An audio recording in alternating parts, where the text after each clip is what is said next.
এই টিমে পারফর্ম করছেন, কিন্তু আপনার জাতীয় দলে ঢোকার কোনো এখনো মানে ডাক নেই, মানে সে জায়গায় কতটা পারফর্ম করলে আপনি আসলে জাতীয় দলে ঢুকতে পারবেন?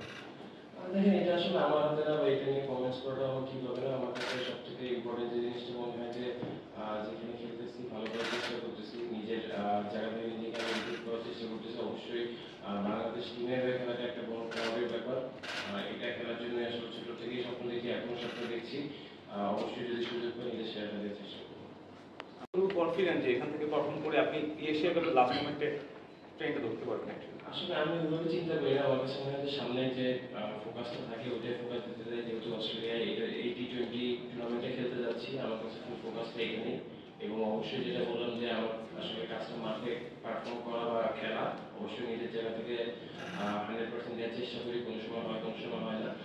But at the same time আমার কাছে মনে হয় যে এটা হচ্ছে তাদের চিন্তার বিষয়। বাট আমার ফোকাস পুরোটাই এই টুর্নামেন্টে। বাট কোনো মেসেজ আছে কিনা যে এই প্লেইং রোলে আসলে বেশি ইম্পর্টেন্স দেওয়া হচ্ছে বা কমিউনিকেশনের ওয়েটা আছে? না, আমার সাথে এখন এরকম বিষয়ে কোনো কমিউনিকেশন হয় না। বাট আমার কাছে মনে হয় যে এখনো সময় আছে। আমরা যেহেতু কালকে এবং পরশু দুটো ধাপে যাচ্ছি, তো টুর্নামেন্ট শুরু হওয়ার আগেও একটা গ্যাপ আছে। তো ওই সময় হয়তো এই কমিউনিকেশনটা হতে পারে। দেখলাম আপনার সেকেন্ড কোশ্চেনটা যে অনেকগুলো ভালো টিম আছে, পাকিস্তানি টিম আছে, নেপালের একটা টিম আছে, এবং ওইখানকার যে টিমগুলো আছে সেগুলো আমরা যাওয়ার পর হয়তো স্টাডি করার অপরচুনিটি পাবো। বাট আমার কাছে মনে হয় সব টিমগুলোই ভালো টিম এবং কম্পিটিটিভ একটা টুর্নামেন্ট হবে।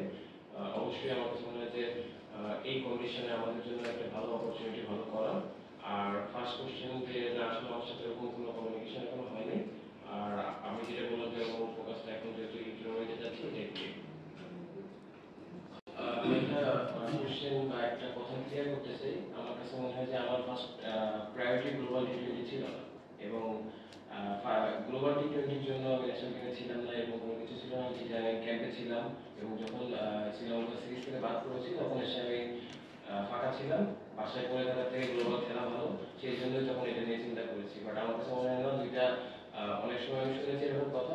এরকম কোনো কথা আমার না সিলেক্টরদের সাথে হয়েছে, না টিম ম্যানেজমেন্টের সাথে হয়েছে, না রংপুর টিম ম্যানেজমেন্টের সাথে আমার এটা নিয়ে কোনো কথা হয়েছে। সো আমার কাছে মনে হয় দুইটা ডিফারেন্ট ওয়ে। গ্লোবালটা আলাদা আর ন্যাশনাল টিমের খেলাটা অবশ্যই প্রায়োরিটির ব্যাপার, এবং আমার কাছে মনে হয় প্রতিটা প্লেয়ারেরই ফার্স্ট প্রায়োরিটি ন্যাশনাল টিমই হবে। খারাপ হয় এটা বাটারফ্লাই। আর অবভিয়াসলি হয়তো একটু